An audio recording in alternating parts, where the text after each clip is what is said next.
Bonjour à tous. Les conditions actuelles, quotidiennes, un peu compliquées pour nous tous, nous ont contraints à annuler le regroupement. Et donc, pour compenser, on a pensé qu'on pouvait vous faire passer un certain nombre d'enregistrements par les différents intervenants qui étaient prévus pour ce regroupement. Donc, chacun va traiter à sa manière la question de l'effet de groupe, puisque c'était le thème qui était proposé pour le regroupement. Ce thème, d'ailleurs, m'avait été inspiré par un certain nombre de réactions que je percevais il y a un petit moment déjà, au moment du début des premiers signes de cette pandémie. Voilà, donc nous sommes là trois. Audrey Rizzarello, que vous connaissez, Damien, qui est immunopathologue et psychanalyste aussi. Et donc, on va vous faire une petite présentation sur le thème général. Et puis ensuite, on ne manquera pas d'échanger autour de ce thème-là. Donc, Damien, si tu veux bien commencer. Je te remercie Hervé. Donc bonjour à tout le monde. Il me semble important en fait dans la situation actuelle de faire un petit récap et peut-être une petite présentation de notre cher coronavirus qui est aujourd'hui sur toutes les bouches et qui entraîne pas mal de sujets de discussion et de psychose et peut-être même de peur, de stress liés justement à ce confinement, à cet enfermement. Tout d'abord, il faut savoir que le coronavirus fait partie d'une grande famille qu'on connaît très très bien, qui est une famille qui va de l'ordre du rhume, de la grippe, jusqu'à la gastroentérite, qui a été découvert en 1960 à cause de la grippe du poulet aux États-Unis. Ce coronavirus en particulier, le Covid-19 aujourd'hui, il est pour la plupart du temps sur une symptomatique grippale, mais il est surtout lié à une détresse respiratoire.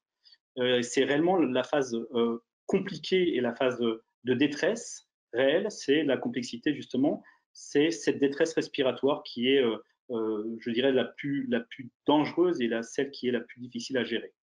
Donc, pour faire très simple, le coronavirus, en fait, c'est un virus, c'est un corona qu'on connaît très très bien puisqu'il y en a plusieurs. C'est le septième de l'ordre de cette famille, hein, c'est le septième pathogène pour l'homme. Et en fait, il s'avère que aujourd'hui, il n'y a aucun traitement qui existe. Il y a aucune. Alors, il y a beaucoup de dits et de redits sur ce sujet-là, mais aujourd'hui, je vous assure qu'il n'y a aucun traitement qui est en cours. Il y a beaucoup de projets de vaccins et beaucoup de produits qui sont dédiés à la décharge virale, mais qui est aujourd'hui, hélas, qu'un traitement palliatif. Le problème, il est surtout sur la problématique infectieuse qui est liée à ce virus. Et donc, en fait, la seule solution, la vraie et unique solution, c'est le confinement, c'est l'enfermement, c'est ce que nous vivons tous, un peu la privation de nos libertés.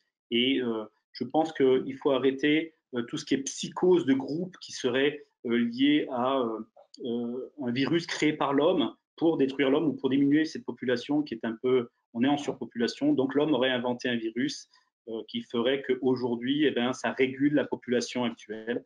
C'est une aberration totale, c'est une fumisterie. Ce virus, il est de l'ordre de toute cette famille de coronavirus qui existe déjà depuis très longtemps. Et il y en aura d'autres qui vont apparaître. Hein, il y en a d'autres qui vont apparaître. Donc, c'est vraiment un sujet qui est, je pense, très simple à comprendre. Il faut vraiment respecter le confinement parce que c'est seulement la seule et unique barrière qu'on a pour stopper cette épidémie. Voilà.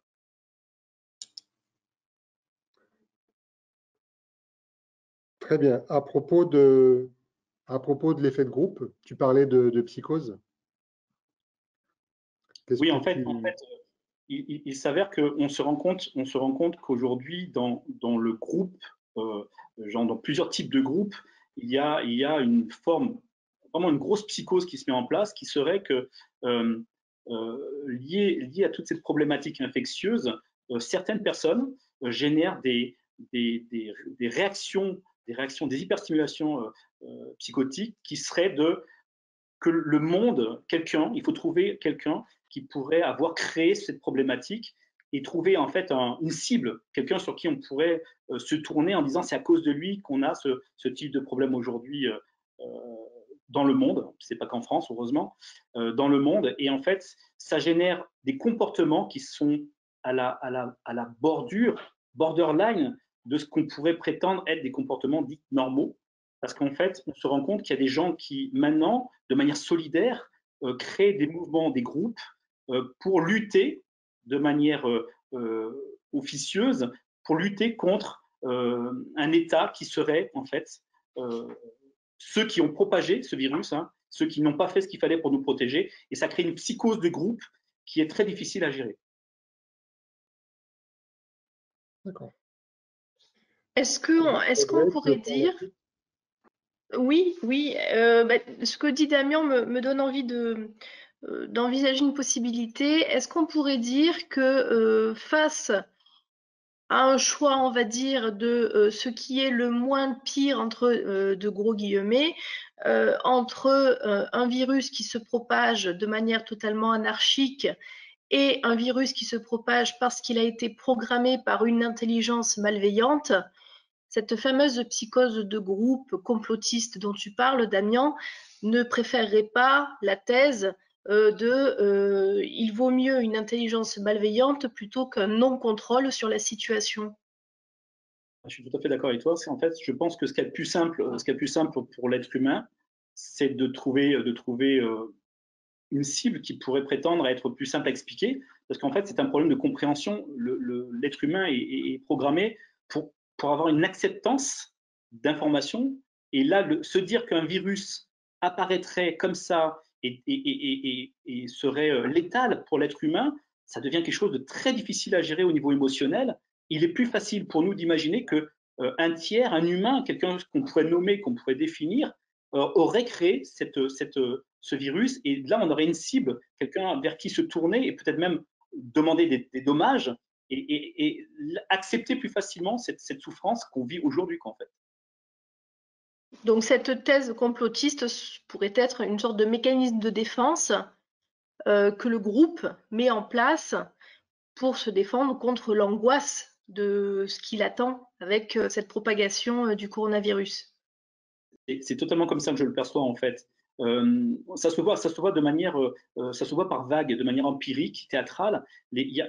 Au départ, c'est des tout petits groupes qui créent cet esprit complotiste en disant, voilà, c'est plus facile pour moi d'accepter que quelqu'un a créé ce virus parce que je peux incriminer quelqu'un. C'est plus facile pour moi de l'accepter, hein, que d'imaginer que la nature serait capable de faire ce genre de choses. Parce que la nature, je peux pas la quantifier, je peux pas lui donner une forme, je peux pas l'agresser, je peux pas lui en vouloir. Hein. C'est plus facile d'en vouloir à un être humain et de trouver, pour moi, un échappatoire dans ma souffrance, de dire voilà, c'est quelqu'un qui a fait, qui a généré cette problématique. Donc, pour moi, ça m'apaise. C'est plus facile pour moi d'accepter cette situation pandémique. Alors moi, à mon niveau, Hervé, tu me demandais si je voulais intervenir. À mon niveau, en tant que psychosociologue, je ne peux que ne pas résister à la tentation d'analyser ce qui se passe autour de nous sous un regard psychosociologique. Et en fait, ce que l'on observe dans les réactions fait penser au fameux stade du deuil tel que Kubler-Ross les a décrits. Alors des stades qui peuvent être soit apparaître les uns après les autres, soit apparaître en même temps. Il peut y avoir des va-et-vient dans les stades. Il peut y avoir des personnes qui vont fixer un certain stade, d'autres qui vont avancer à d'autres stades, etc. Et ces stades-là, moi j'ai envie de les remettre en lumière précisément dans le contexte aujourd'hui en les illustrant de ce que j'ai pu observer. Alors le premier stade que Kubler-Ross décrit, c'est le déni. Et en tout cas, dans le tout début de cette pandémie qui a commencé en Chine, nous, en France, on a été confrontés à une médiatisation de cette propagation avec tous les jours des nombres de morts qui augmentaient, des nombres de morts en Chine qui augmentaient et cette absence de réaction de la part de nos politiques. Alors, je ne vais pas du tout rentrer dans la polémique et dans le domaine de la politique, mais en tout cas, nous, Français, nous avons été confrontés à une incohérence d'un côté la médiatisation d'une menace et de l'autre, l'absence de réaction de la part de nos dirigeants. Et donc, psychologiquement, il a fallu trouver nous-mêmes la cohérence à cette incohérence. Et beaucoup ont choisi, alors, par exemple, de se rallier à l'encontre des médias en disant de toute façon, ces médias, ils sont toujours en train d'exagérer, ils cherchent le scoop. Et donc, ça a généré une forme de déni sur la menace qui planait sur nous. Puis, alors ensuite, il y a eu cette menace qui est arrivée un jour et on observe encore aujourd'hui des personnes qui pratiquent ce que l'on appelle en psychologie sociale l'optimisme endogroupe. C'est le principe de considérer que je ne serai pas touché par le problème va concerner les autres et non pas moi. L'optimisme endogroupe, donc ce sont ces personnes qui peuvent ne pas respecter le confinement, ne pas respecter les fameux gestes barrières dont on parle et qui traduisent leur déni de la gravité de la situation et du fait qu'ils peuvent être eux aussi concernés par les conséquences de cette maladie. L'autre étape décrite par Kübler-Ross est le marchandage. Et là, à travers le marchandage, on observe l'émergence des héros. Et avec le principe que le groupe va rechercher un héros. Alors, on parlait tout à l'heure, j'ai envie de dire, de chasse aux sorcières, excusez-moi, mais là, maintenant, on cherche le héros, celui qui va nous sauver de la situation. Alors, pendant un petit temps, ça a été nos dirigeants qui ont vu leur cote de popularité augmenter soudainement, alors que juste avant cela, leur cote de popularité était au plus bas. Et toute cette confiance qui leur a été accordée a ensuite dévié vers un autre personnage, celui du professeur Raoul, qui est considéré comme peut-être notre sauveur et dont, en tout cas, la représentation sociale, parce qu'on ne le connaît pas personnellement, mais en tout cas la représentation qu'on se fait de ce personnage, entre son physique qui ressemble, on va dire, à un croisement entre Jésus et Gandalf, entre le Messie et le magicien, avec le fait que ce soit un Marseillais, avec toute la représentation sociale que Marseille génère au niveau de sa capacité à, ou alors on va dire sa tendance générale à désobéir. Voilà, donc peut-être que ce professeur Raoul va être notre magicien sauveur et en désobéissant à l'État va tous nous sauver. Donc en tout cas, à ce jour, au moment où on enregistre cette vidéo, on en est là. Alors, parce que le groupe a besoin de héros pour avoir confiance, pour être rassuré. Et c'est un peu comme une meute qui a besoin de son alpha, de son dominant. Et donc, l'histoire nous dira si ce professeur Raoul va être notre héros ou pas, mais en tout cas, au niveau psychosociologique, je propose en tout cas cette analyse. Le cinéma a bien compris ce phénomène ou cet effet de groupe par rapport aux héros, parce que dans toute histoire, dans toute fiction, on va toujours observer le même schéma entre un commencement d'histoire, une problématique et un dénouement qui va permettre de régler la problématique pour revenir soit au commencement heureux, soit à quelque chose d'encore plus heureux que le commencement. Toute histoire dans le cinéma suit toujours ce mouvement-là et il y a toujours des héros qui incarnent ceux qui vont permettre ce dénouement heureux à la fin. Voilà, donc le cinéma a bien compris ce principe-là qui plaît beaucoup parce que justement, il répond à un besoin psychosociologique de croire en des héros. Ensuite, Kübler-Ross va parler de colère, la troisième étape. La colère, on l'observe dans les réseaux sociaux. Si chacun est confiné chez soi, en tout cas, les réseaux sociaux sont nourris vraiment énormément d'échanges, de communication, parce que nous sommes dans une société où même confinés, nous avons cette possibilité technologique qui nous permet de conserver notre, notre socialisation. Voilà, donc cette colère qui se traduit dans tout ce qu'on peut lire dans les réseaux sociaux. La phase de dépression, là, pour certains qui sont très déprimés, très angoissés, peut-être que c'est pas encore la phase dominante. Peut-être qu'un jour, on va y arriver à voir, en tout cas au niveau de l'évolution de tout ça.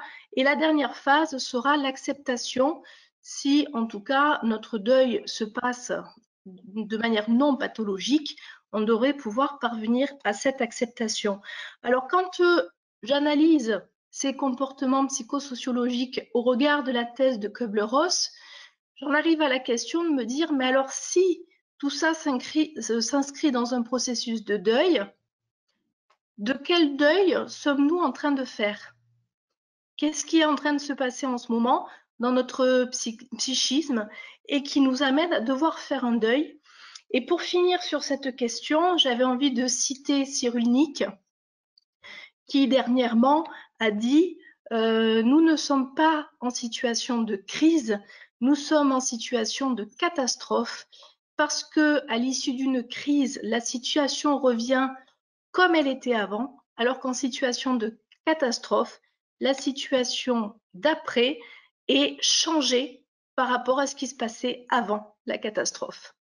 Donc, est-ce que nous ne sommes pas en train de faire le deuil d'une époque qui ne sera plus la même après cette pandémie et les mesures qui auront émergé de cette pandémie? Je lance le sujet. À propos de la cote de popularité des uns et des autres, il me semble qu'on a pu observer progressivement une perte de popularité, notamment des institutions, du gouvernement, etc. Donc une perte, pendant qu'en même temps, il y avait une progression par rapport à ce professeur de Marseille qui, tu le disais, mais il a tout à fait une image anti-système, quoi. Et donc, je trouve que c'est assez flagrant la perte de confiance dans le système et l'émergence d'un héros, quoi. C'est un peu l'anti, justement, c'est un peu l'anti-structure, c'est limite anarchique. En fait, ce qui se passe aussi dans le phénomène de groupe, là, aujourd'hui, c'est une perte d'innocence. En fait, les gens se rendent compte que l'État en lui-même est aussi dépourvu que nous de solutions. Et en fait, il y a une perte de confiance en la structure parce qu'on se rend compte que les hôpitaux sont débordés, on se rend compte que voilà, le groupe en lui-même perd son innocence et perd cette je veux dire, clairvoyance qu'il avait vis-à-vis de l'État, et on se rend compte qu'émerge une personne qui n'en fait qu'à sa tête, qui prend ses propres résolutions, qui prend ses propres risques, à l'encontre de toute cette structure qui est rigide, mobile, qui ne bouge pas. Et en fait, c'est quelqu'un qui émerge, qui est à l'encontre du système. Donc, les Français qui n'ont plus cette innocence, qui n'ont plus je dirais, cette vision édulcorée d'un État qui est protecteur, se rabattent vers des gens qui seraient, je dirais, peut-être plus atypiques et plus rassurants dans l'État. Ouais. À propos d'effets de groupe, moi j'en vois deux essentiellement, qui sont pas spécifiques aux conditions actuelles, hein, mais qui sont un peu liés à l'émergence d'un groupe, quelle que soit la raison pour laquelle le groupe se forme. Premièrement, c'est le fait que le surmoi individuel, petit à petit, soit remplacé par un surmoi collectif. Et j'ai l'impression que depuis le début de cette période, la vie générale, la vie populaire générale a tendance à prendre le pas sur la réflexion individuelle, sur la vie de la personne elle-même, quoi. Ça, c'est le premier effet. Le deuxième, c'est à partir du moment où nos conditions de vie se dégradent, toute proportion gardée, ça ne porte pas sur l'alimentaire, mais sur au minimum la privation de liberté. À partir du moment où ces conditions se dégradent, automatiquement, on a un retour flagrant à la solidarité. Entre cette période-là actuelle et la période précédente, c'est flagrant, quoi, je dirais. Il y a un retour en force d'un tas de solidarité dans tous les registres. Ça, le revers de la médaille de cette solidarité, c'est la difficulté pour les gens de trouver un bouc émissaire. À partir du moment où chacun est très solidaire, dans le groupe, c'est compliqué de trouver un bouc émissaire. Donc, je pense que le virus, c'est pas le bon objet,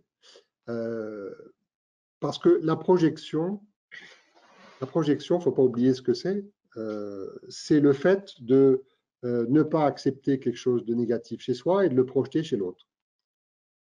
La projection doit se faire sur un sujet du même type que soi.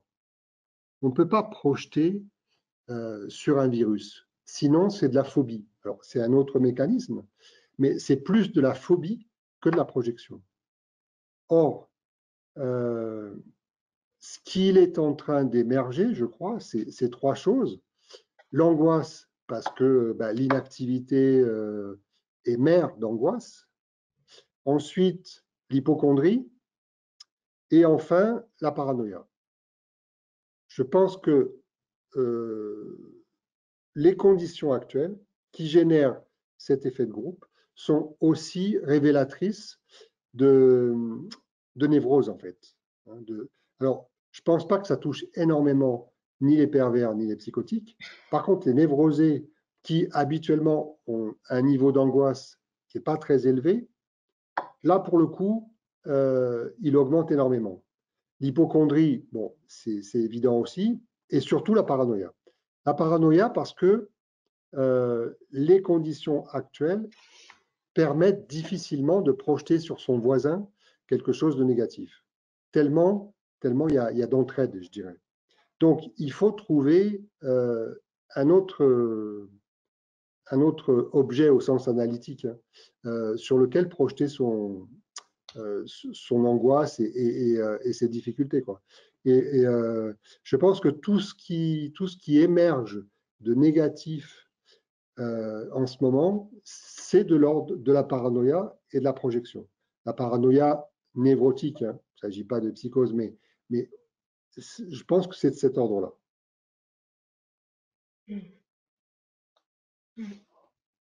Mais est-ce que tu ne penses pas, Hervé, que justement cette paranoïa, comme tu dis, mais clairement, je suis tout à fait d'accord avec toi sur le phénomène de groupe, parce que c'est de la paranoïa de groupe en plus, hein.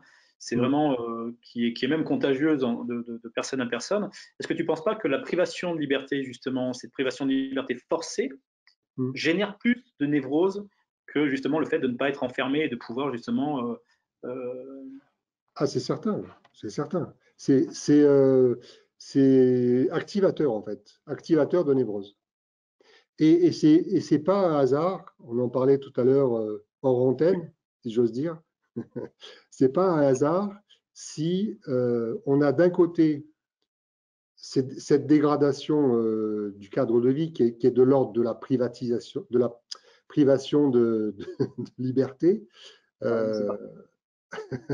Donc d'un côté, on a dire lapsus révélateur. Ah, là, on est dedans. Là. Ouais.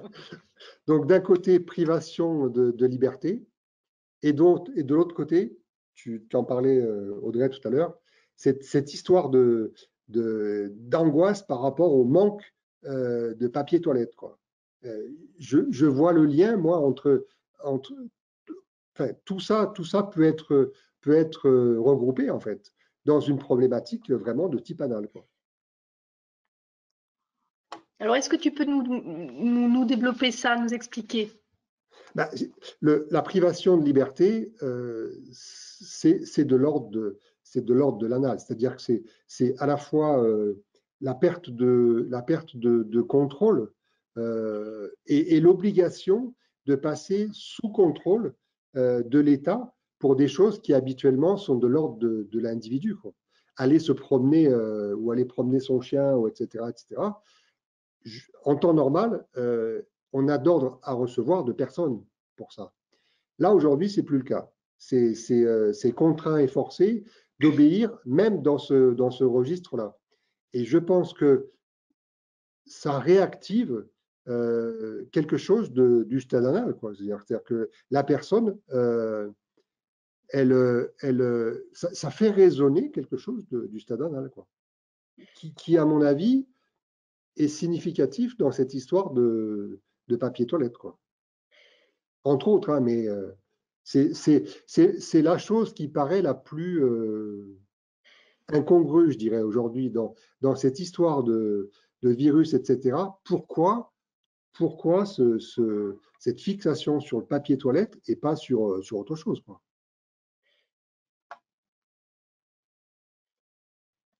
C'est Donc, vrai que sur un plan symbolique, faire autant de stock de papier toilette signifierait que j'essaie de reprendre le contrôle de quelque chose que pour l'instant je ne contrôle pas. Tout à fait. Tout à fait. donc, c'est-à-dire qu'on est dans l'ordre de la frustration complète là. Ah ben oui, oui, mais même plus que ça, même. Plus que ça, je pense.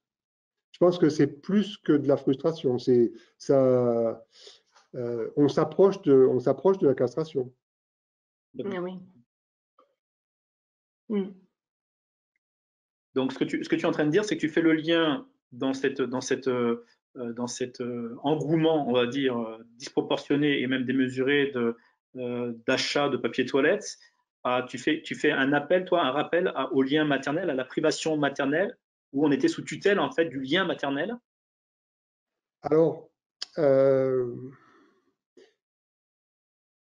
On était dépendant d'elle, en fait. C'est ce que je voulais dire. C'est qu'on était dépendant à cette période anale, dépendant du bon vouloir et du soin de notre mère. Et on était privé, nous, de notre autonomie. oui, et la caractéristique de cette période-là aussi, c'est le besoin de l'enfant, justement, de sortir du contrôle parental, quoi, et de s'opposer au contrôle parental, qui là, dans notre période actuelle, bah, vient résonner dans les injonctions gouvernementales, quoi. Mm. On est complètement on est complètement dans le lien. D'ailleurs, l'image est très claire dans les allocutions du président de la République quand il donne cette forme paternaliste, protectrice, Oui, où tout il à fait, essaie ouais. d'initier comme ce qu'on disait tout à l'heure, il est en train d'initier, pour reprendre ce que tu disais tout à l'heure, des héros, créer des héros pour justement, quelque part, ces héros qu'il crée, c'est son avant-garde pour récupérer aussi un peu de cette aura protectrice et de reprendre un peu tutelle sur la Mm. populace. C'est un peu ce côté paternaliste qui Oui, nous remet un peu sous, oui, sous, sous, sous ce mode où qu'on essaye tout doucement de s'affranchir de ce lien, en fait. D'où tout à fait. ces théories complotistes où on essaye Mm. de résister. Et dans ces théories complotistes, on se retrouve cette âme adolescente et même d'enfant qui est de se libérer de la tutelle parentale. Ouais. Mm. Tu évoquais tout à l'heure des, euh, des foyers de rébellion, etc., quoi. Je crois que c'est illustré par ça aussi. Ce qui est une grosse bêtise. Hein. Oui, oui, non, mais d'accord. Non, mais là, on est euh, on est quand même dans une cohérence psychologique, quoi. Voilà, c'est tout. Après, le bien fondé ou pas, c'est autre chose, c'est une autre histoire. Mais il y a une cohérence psychologique dans ce qui se produit, quoi. Je trouve. Est-ce qu'on serait pas là, donc à ce moment-là, est-ce qu'on serait pas dans une rupture cette rupture psychologique ne serait pas à la frontière, borderline de ce qui pouvait prétendre à partir dans une forme d'anarchie libératrice de règles et de structures s'affranchir un peu de ces structures, justement pour se libérer de ce côté castrateur qui nous empêche d'être ce qu'on veut être, donc libre et complètement autonome de ce qu'on fait. Ah oui, oui, c'est certain, c'est certain. C'est certain, oui.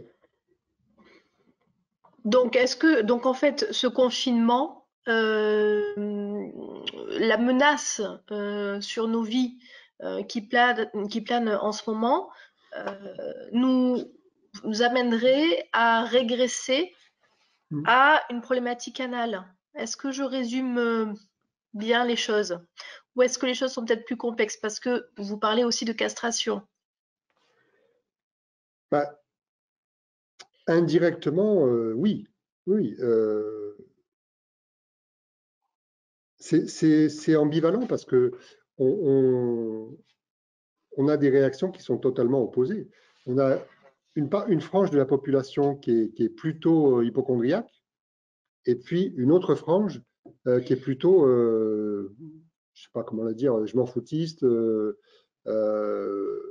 et qui ressent du coup beaucoup plus lourdement la castration. Parce que dans l'opinion publique aujourd'hui, on a les deux versants, hein, c'est-à-dire qu'on a à la fois des gens qui disent oui, mais le gouvernement n'a pas été assez fort et pas assez vite, et il faudrait plus de confinement, etc. Donc ça serait plutôt les hypocondriaques. Et puis de l'autre côté, on a, même s'ils ne le disent pas tout à fait comme ça, mais ça revient à ça, on a une autre frange de la population qui se sent pas concernée et qui du coup se sent castrée quoi, par cette privation de liberté. Et à mon avis, serait prête à s'opposer à beaucoup de choses.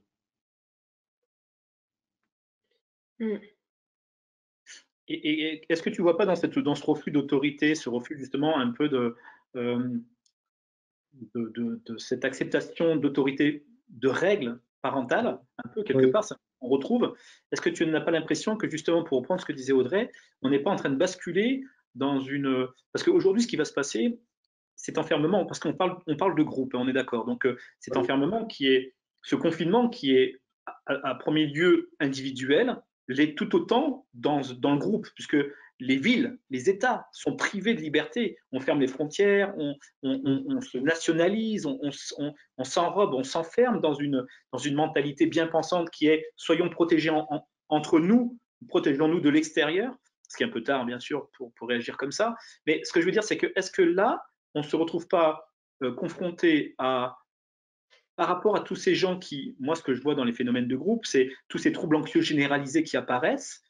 Est-ce qu'il n'y a pas là un foyer qui va créer justement des gros troubles, je dirais anxieux, voire des troubles presque à la limite du post-traumatique par la suite, de manière de groupe, l'idée de groupe. Est-ce que derrière ça, parce que le confinement, l'enfermement d'un groupe individuellement, c'est déjà difficile, mais le groupe en lui-même est enfermé, privé de ses libertés, est-ce que derrière, ça ne va pas générer un post-traumatique, justement, un ESPT, quoi, en fait, par rapport à toutes ces problématiques de groupe, justement, de manque social? C'est très... Il y a deux tendances opposées hein, par rapport à l'angoisse. Hein. Il y a, en temps normal, les gens qui sont très angoissés, qui, là, dans cette période-là, sont plutôt libérés de quoi que ce soit. C'est-à-dire que, en fait, les gens très angoissés, on sait très bien qu'ils sont moins susceptibles au traumatisme que les autres.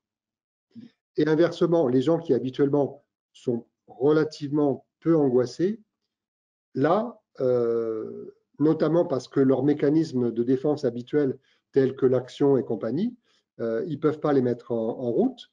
Donc, l'angoisse est très forte. Donc, effectivement, peut-être que ces gens-là, qui sont quand même la majorité, il y aura peut-être un avant et un après. C'est possible.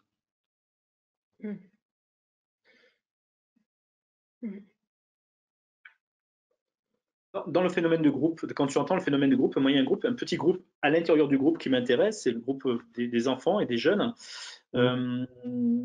parce qu'ils ne vivent pas de la même façon que nous et de la même manière que nous, cet enfermement et cette privation de liberté. Ils n'ont pas les mêmes névroses et les mêmes problématiques ou la même lecture de leurs problématiques. Est-ce que tu ne penses pas que cette population est plus à risque que les adultes, justement? Ah oui, complètement, mais complètement. Ça c'est le point de départ de ça, c'est l'espèce de fracture qu'il y a en Occident entre, par exemple, entre les ados et les adultes, qu'il n'y avait pas auparavant. Et donc, la particularité de l'effet de groupe aussi, c'est que lorsque le groupe devient trop important, automatiquement, il y a des sous-groupes qui se créent. Et dans notre culture occidentale, c'est favorisé justement par cette fracture entre les ados et les adultes. Donc, le sous-groupe adolescent, il est tout trouvé, quoi. Et comme en plus, ils ont dans l'idée qu'ils sont comment dire, moins susceptibles d'être malades que les adultes. Donc, ben voilà, c'est effectivement un sous-groupe qui réagit différemment, qui ne se protège pas, qui ne prend pas de précautions, qui refuse aussi, ben, du coup, tout ce qui vient de L'autorité. l'autorité. Voilà, quoi. Ça, c'est clair, c'est certain.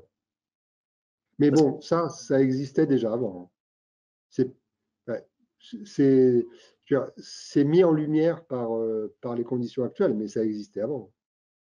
Ça fait belle lurette qu'on dit que les ados n'arrivent plus à s'identifier aux adultes, quoi.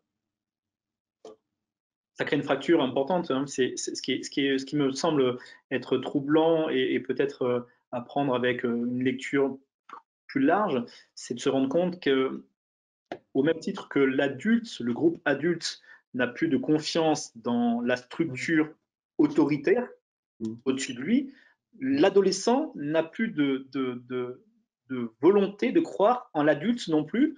Et en fait, il se passe une chose, c'est que nous en tant qu'adolescents, ils n'identifient plus l'adulte comme la figure paternelle et maternelle, comme ceux qui sont le lien idéalisé de qui je dois être plus tard. Puisqu'il n'y a plus cette image, en fait, idéalisée.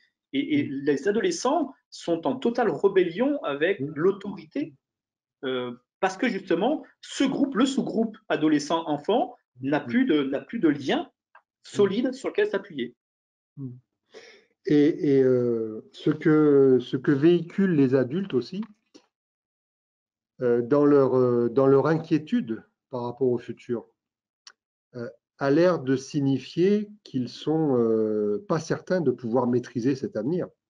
Et donc, ça les met pas en position d'être identifiables par les ados, en fait.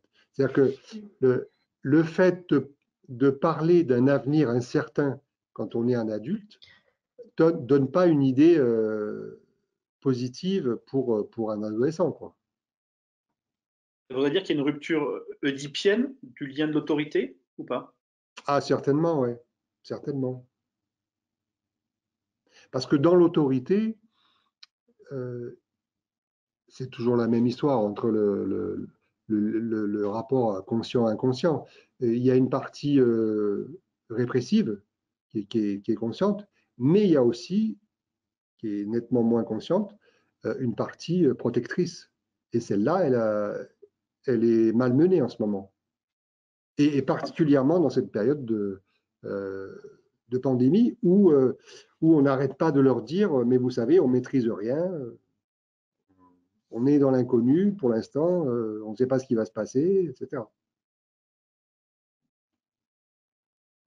Alors, ne pensez-vous pas qu'il y a aussi une deuxième catégorie d'adolescents qui vont être, eux, peut-être plus résilients que la catégorie dont vous parlez, qui sont peut-être actuellement déjà en trouble identitaire, qui se cherchent, qui ne se sont pas encore trouvés, et qui peut-être vont trouver sens avec ce qui est en train de se passer, et peut-être des vocations vont émerger chez ces adolescents avec la situation telle qu'elle est en train d'être vécue. Qu'est-ce que vous Ouais, en pensez? c'est possible parce que il y a quand même de plus en plus de liens qui sont faits d'une manière ou d'une autre entre ce qui se passe au niveau épidémie et l'écologie d'une manière générale.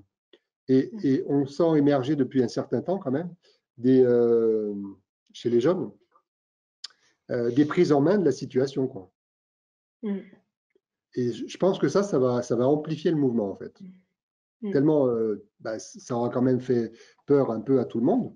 Euh, et, euh, mais bon, c'était déjà en marche auparavant, hein. Il y a déjà eu, je ne sais plus comment elle s'appelle, Oui. Greta quelque chose, là, qui parcourt le monde en verbalisant des choses à propos de l'écologie. Je pense que ça va s'amplifier. Et bon, à la limite, ça, c'est à la fois sans doute une bonne chose pour nous, pour tout le monde, et aussi pour leur recherche identitaire. Mm. C'est un sujet qu'on voit apparaître dans les cabinets. On le voit tous, de plus en plus de jeunes qui sont hyper sensibilisés à l'avenir c'est un phénomène de groupe, ça aussi, hein. C'est Oui. de plus en plus de jeunes s'attachent et s'identifient à des groupes qui seraient tournés vers la protection de l'environnement, vers du mieux consommer. Et c'est vrai que, à juste titre, ce que tu dis, Audrey, c'est qu'il y a sûrement dans le lot des perles qui vont apparaître et des Oui. jeunes qui vont s'identifier. Mais moi, ce que je vois aussi, c'est que malgré tout, moi, ma crainte, c'est le défaut de structure. C'est de la structure identitaire de ce groupe de jeunes. Certes, ils sont intéressés, mais ils n'ont pas de, il n'y a pas de, comment dire, de leader, il y a pas de gens qui sont réellement importants. Tu parles de Greta. Qu'est-ce qui, aujourd'hui, pour moi, Greta, elle est manipulée par des gens autour d'elle qui se servent d'elle comme quelqu'un, comme un vecteur de parole. Euh, c'est bien d'ailleurs, parce que toute parole est bonne à donner, mais ce que je veux dire, c'est que cette jeunesse-là que je vois émerger, pour le mieux consommer, éviter de jeter des sachets qui sont dans l'écologie, dans la protection de l'environnement, c'est une très bonne chose pour notre avenir, pour leur avenir surtout. Mais ce que je veux dire, c'est est-ce que derrière, il y a assez de matière, il y a assez de structure pour tenir et devenir des adultes solides et construits? C'est la question que je me pose. L'avenir le dira, hein. Oui, moi je pense que ces adolescents-là, qui en tout cas prendront cette voie, seront, enfin, je dis je pense, j'en émets une hypothèse. Leur moteur à eux, ça sera avant tout la défiance de la figure paternelle, je dirais. C'est-à-dire que le message qu'ils traduisent en disant ben moi je vais m'engager dans cette cause-là, c'est en gros figure paternelle symbolique, je vais réparer tes erreurs, je vais faire mieux que toi. Je ne sais pas si vous voyez ce que je veux dire, mais je pense qu'il y a une sorte de défiance par rapport aux générations du dessus. Et en gros, ben voilà, je ferai mieux que toi. Et ça m'amène à être peut-être un peu plus tempérée sur l'influence qu'ils peuvent accepter de la part des Ah, c'est générations du certain. dessus. Bien sûr. Oui, oui, oui, oui. Ils Je pense s'autoprotègent. qu'ils risquent d'être Ah, plutôt même imperméables oui, à l'influence des générations du dessus. tout à fait. Et beaucoup plus critique également. Mm. On voit déjà dans certains commentaires, on voit déjà des Mhm. pertinences assez impressionnantes, hein, Ouais, de ouais, jeunes qui ne ouais. s'identifient pas à l'adulte. Ce que je veux dire, c'est qu'aujourd'hui, il y a une prise de conscience réelle du groupe, d'un type Mhm. de groupe. Mhm. Je dirais la génération qui arrive après la nôtre va être hyper sensibilisée. Et comme tu dis, Audrey, à très juste titre, je pense qu'il y aura une défiance à la figure paternaliste, à l'Oedipe en général, hein. Je ne suis pas dépendant du lien que tu as créé, mais je vais créer mon lien à moi. Et Mm. par contre, Mhm. qu'est-ce que je transmettrai derrière? C'est la question que je me pose. Mhm. Mm. Et la question se pose aussi pour des enfants plus petits, parce que je pense que le mécanisme va être très différent entre les enfants plus jeunes et les ados.